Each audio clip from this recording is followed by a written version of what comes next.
Bonjour fidèles téléspectateurs de Kivustas TV, nous vous disons bienvenue dans cette émission dédiée à l'entrepreneuriat business et aujourd'hui nous allons encore une fois parler entrepreneuriat et avant de parler entrepreneuriat nous allons commencer avec l'actualité du jour. Il s'agit des entrepreneurs et leaders économiques invités à participer au Forum international Congo-Canada. Ce forum international est une plateforme d'échange réunissant des acteurs institutionnels, économiques, culturels, universitaires et communautaires du Canada. C'est ainsi que ce lundi 19 janvier 2026, les conseils canadiens et représentation des communautés congolaises a réuni différents acteurs économiques pour les sensibiliser à prendre part à ces grands rendez-vous projetés pour le mois prochain, dans le mois de mai prochain. Alors nous allons poursuivre avec l'actualité du jour et passer par l'invité du jour que nous allons recevoir dans très peu. Nous demandons une transition au niveau de la régie.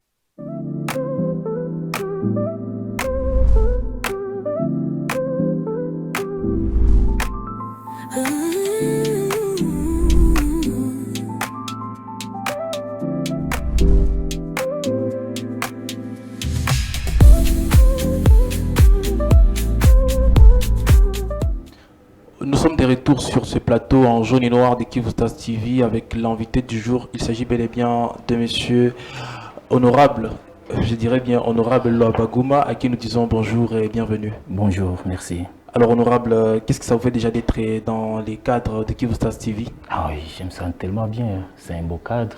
En tout cas, je me sens tellement bien. Voilà, donc aujourd'hui nous sommes là aujourd'hui pour parler entrepreneuriat et vous faites partie de ces jeunes-là qui vendent positivement l'image de la ville de Goma quand on parle des entrepreneurs. Et nous, personnellement, nous sommes intéressés par votre parcours et votre histoire. Et on aimerait déjà savoir qui est Honorable Loabagouma, qui est un jeune entrepreneur et politicien. Ok.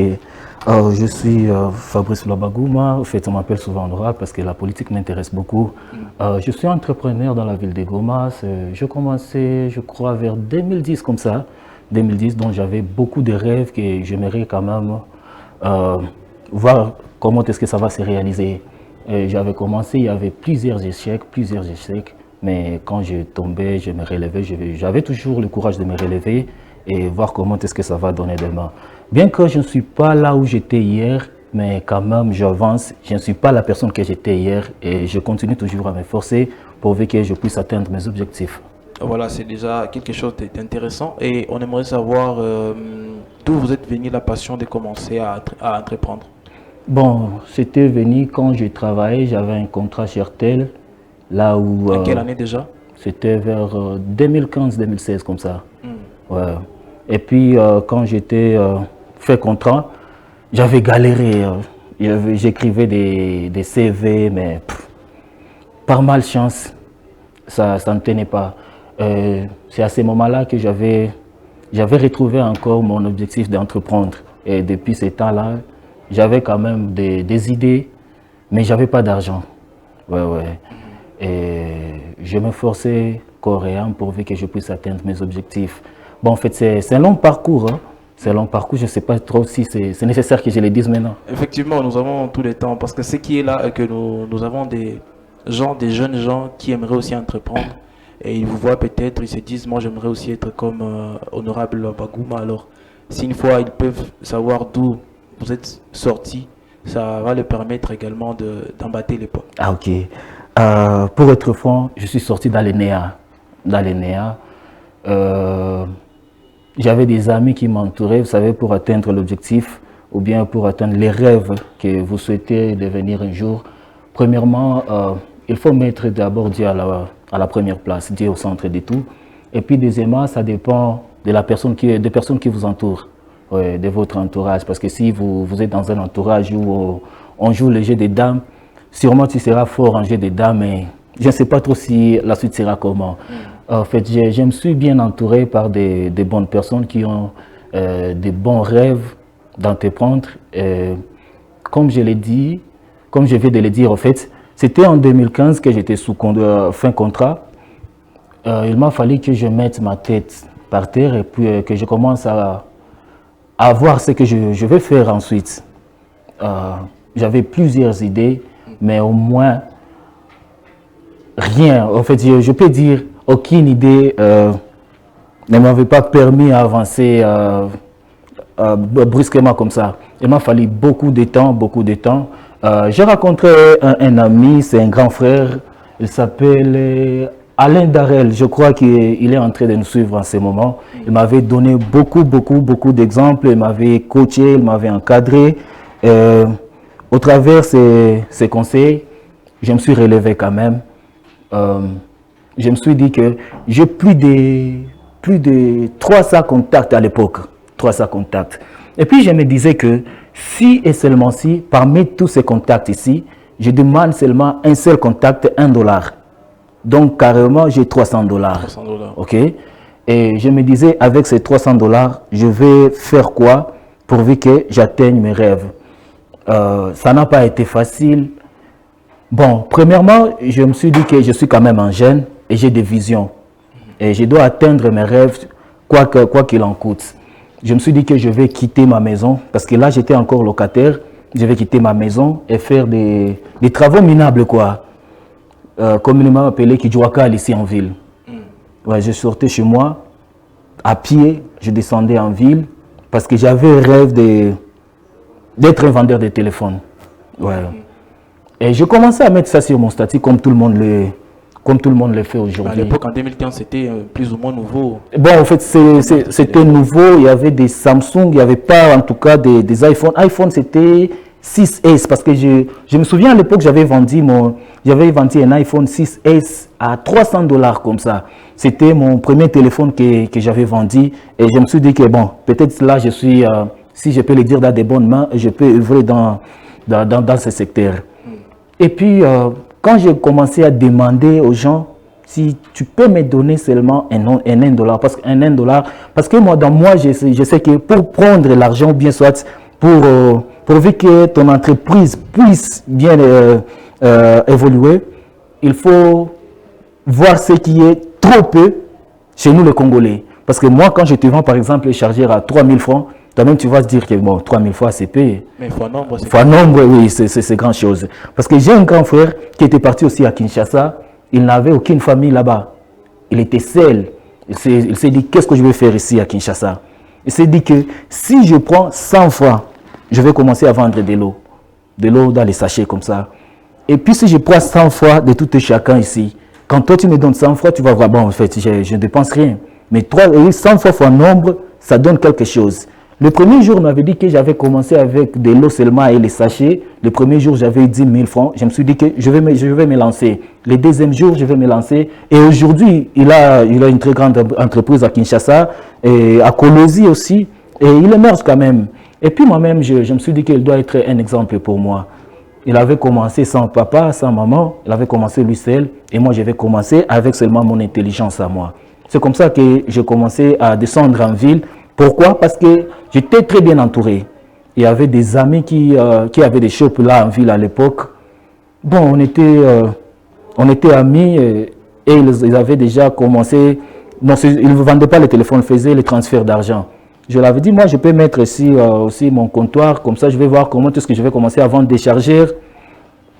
Je me rappelle, on m'avait donné $50. Et je me suis dit que je ne veux pas bouffer tous ces $50. Sur $1 que vous aviez collecté Non, ce n'était pas les $1 que j'avais collecté. Fort malheureusement, on m'avait donné $10 comme ça. Et j'étais trop affamé, je t'assure. Et vous avez consommé J'avais consommé tout ça. Et puis j'avais une commission. En tout cas, je me rappelle bien. Tu ne peux pas oublier ça. J'avais une commission. On avait acheté un téléphone. Je n'avais pas, en tout cas, le téléphone. Parce que je mettais sur statut les choses dont moi-même, je n'avais pas. Donc, vos amis qui avaient des shops, vous allez chez eux, vous prenez des images sur statut et puis évidemment. vous gagnez des commissions. Ouais. Et puis, j'avais eu une commission en 2016 comme ça, de $50. Je me suis dit que je ne veux pas bouffer ces $50. C'est déjà un bon commencement. Bon, j'avais dit à cet ami, je peux prendre seulement au moins 1,40 m comme ça de votre shop. Je vais y mettre mon comptoir. Et puis, l'ami m'avait dit, non, comme moi je fais l'histoire des transferts de monnaie, tu vas pas mener ici un comptoir. Moi-même, je t'offre le comptoir. Et tu ne vas pas payer les garanties, comme des taxes, quoi. Moi-même, je vais m'en charger. Je me suis dit, là c'est bon, c'est un bon commencement. J'avais commencé. En tout cas, je t'assure, C'était bon, c'était nickel, franchement. Avec les 50 dollars, vous Ouais, avez ouais, acheté un avec les téléphone, 50 dollars. J'avais acheté les chargeurs. J'avais acheté des chargeurs, des câbles, oui. Alors là, on avait beaucoup de clients qui faisaient des transferts. Et il y a une sœur à moi, elle est mariée, en tout cas, big up à elle, elle s'appelle Jaël Nabintou. Elle est présentement vers Bounia, comme ça. Elle m'avait dit, moi, je vais t'aider. Non pas avec de l'argent, mais je vais t'aider, je vais te montrer comment est-ce qu'on garde de l'argent. Elle-même, quand le client venait là-bas, elle intéressait les clients, mes produits à moi. Tu vois un peu. Et puis, comme c'est une fille, elle était tellement présentable, les clients étaient obligés d'acheter. Et puis, quand le client achète, par exemple, j'ai acheté un chargeur câble à 1000 francs. Lui, il dit, il dit au client que ce câble, c'est un original en tout cas. Quand tu vas prendre ça, tu ne seras pas déçu. 1000 francs, elle voit ça à 5 dollars. Et puis les 5 dollars là, elle me dit, tu ne vas pas prendre cet argent. Je donne seulement l'argent des transports pour venir ici en ville. Moi, je garde pour toi cet argent. Et puis après un mois comme ça, parce qu'on avait tellement de clients, un mois comme ça, j'avais vu que j'avais totalisé au moins 350 dollars dans un mois. Je me suis dit, ça c'est une bonne affaire. J'avais encore acheté d'autres chargeurs. J'avais mis ça là-bas. J'avais bossé. Et là, on se connaît déjà avec Jospin, avec Jospin Kadibouane. J'avais causé. Ouais. J'avais bossé. En tout cas, il arrivait des fois, il y avait beaucoup d'échecs. Hein. Genre, bon, peut-être je peux prendre des chargeurs qui ne fonctionnent pas très bien. Et là où j'avais pris ça, bon, en fait, me dit, tu as déjà pris, tu ne vas pas remettre ça. Ouais, c'est un échec. Je supporte le coup. Mais face à cela, je me suis dit que je ne vais pas rester main croisée, je vais continuer. Et puis, à un certain moment, je me suis dit qu'il faut que je me lance dans ce secteur, mais dans un autre domaine, tu vois. Je vais commencer à vendre des chargeurs et puis je vais prendre des téléphones comme ça. J'avais acheté des téléphones et j'avais commencé à intéresser toujours les gens. Parce que les gens, j'avais pas de téléphone, mais les gens me demandaient des téléphones. Et comme à l'époque, bon, comme aujourd'hui, j'avais beaucoup de connaissances des filles. Et quand une fille veut faire le truc, comme il m'a appelé Bata, m'appelait souvent parce que j'étais parmi les rares personnes qui le faisaient en ville. Parmi les rares personnes à l'époque, tu vois. Je le faisais vers 2016-2017, en tout cas, j'avais eu du succès dans ce que je faisais. Comme je te l'avais dit bien avant, quand tu fais quelque chose, il faut mettre d'abord Dieu au centre de tout. Ouais. J'avais du succès. J'avais émergé dans mon entreprise et je me suis dit que je dois continuer comme ça, tu vois. Et depuis ce temps-là, comme je t'ai dit, bon, aujourd'hui, je peux dire qu'il y a plusieurs réussites. Bon, comme je l'ai dit, je peux le dire qu'il y a plusieurs réussites, mais ça ne veut pas dire que je n'avais pas eu des échecs. Tu vois un peu. Beaucoup d'échecs. Beaucoup d'échecs. J'avais des échecs dans mon parcours, mais je me disais que, et si une fois je garde mes mains croisées, qui sera la personne dont je vais devenir, tu vois. Je t'assure, l'arrivée des fois où je pars en ville, je manque à manger même. Je manque à manger, mais je me dis que je ne vais pas laisser tomber. Never give up, je dois continuer. Je dois continuer, parce que j'avais un rêve. J'avais tellement un rêve, je me disais que ces gens ici, je vois des jeunes avec des voitures en ville. Moi aussi, il faut que je trouve une voiture, tu vois. C'est là où mon premier rêve avait commencé. Et exactement, j'avais acheté une voiture, c'était vers les années 2020, comme ça. 2020, vous êtes toujours dans les dépôts, bien dans la maison de votre ami qui vous avait... Évidemment. Okay. J'étais encore là, parce que c'est tellement un ami à moi, il s'appelle Jackson. Jusqu'à présent, nous sommes là. Jusqu'à présent vous êtes toujours là. Sauf que les rêves avaient changé, compte tenu de la conjoncture, tu vois. Et il a fallu que... Moi aussi, j'ai commencé à payer les loyers. Les loyers, oui. Effectivement, vous faisiez rentrer beaucoup d'argent, il fallait que vous puissiez maintenant continuer. Ouais. Bon, il n'était pas tellement exigeant dans ça, mais lui aussi, il avait connu l'échec. Oui. Voilà. Dans son parcours, il a connu l'échec. Il y a plusieurs personnes qui lui devaient de l'argent. Ils n'ont pas remis de cet argent-là. Il avait connu l'échec. Et moi, je me suis dit que ce type m'avait tellement aidé. Alors, il ne doit pas faire toutes les charges de la maison, ça que moi, je ne puisse pas intervenir. Il m'avait appelé, je lui avais dit, non, je suis prêt et on ne va pas fermer ici. On doit combattre tous les jours, peu importe les échecs, on doit combattre jusqu'à ce que on arrive au sommet, quoi. Et aujourd'hui, je vois que vous êtes marié. Ça fait déjà combien d'années que vous êtes marié? Ah oui, j'avais oublié de te le dire. Tu vois, quand je te dis que j'avais beaucoup de projets, heureusement, j'ai salué aussi ma femme, elle s'appelle Bébé 2000, non? Bébé 2000. Ouais. D'accord. Mais quand je commence à compter ces noms, je suis même pas encore arrivé à 10 noms. Ouais. Elle avait eu aussi le travail en ville, tu vois. On était ensemble presque. On se voyait, donc ce qui nous divisait, c'était la route. Elle travaillait de l'autre côté, moi aussi je travaillais de l'autre côté. Et on avait entretenu une relation amoureuse pendant au moins 2 ans comme ça. Et pendant ces 2 ans, j'avais déjà l'argent pour la dot. Ouais. C'est votre business qui vous a procuré cet Évidemment. Ça, je suis sûr et certain. Et c'est grâce à la personne qui gardait pour moi de l'argent qui m'avait tellement motivé. Et je me suis dit que j'ai trouvé une bonne personne dans ma vie. Il faut que je m'engage. Le temps qu'on commençait à travailler avec ma femme, bon, c'est sûr, il y avait aussi des échecs, hein, c'est sûr. Tu vois, quand j'étais peut-être célibataire, à ce temps-là, je peux me dire que j'étais célibataire, même si j'étais célibataire, parce qu'il y avait une autre personne déjà dans ma vie dont je ne me voyais pas moi-même. Je voyais déjà encore ma femme, quand on était encore fiancés, je voyais que, bon, prends ça, tu peux faire tes cheveux, tu peux faire ceci. Et puis, bizarrement, elle m'a redonné encore cet argent-là pour que je puisse renforcer mon business. Et puis, on avait continué. En 2023, avec cet argent, je me suis marié. Et aujourd'hui, je suis père des enfants. Il y a une question très pertinente que j'aimerais vous poser, c'est quelle est l'importance pour un entrepreneur d'avoir un partenaire? Même pour les jeunes qui sont encore, qui n'ont pas encore l'ambition de se marier, mais qui peuvent avoir des petites copines à gauche et à droite. Quelle est l'importance d'avoir un partenaire quand on est entrepreneur?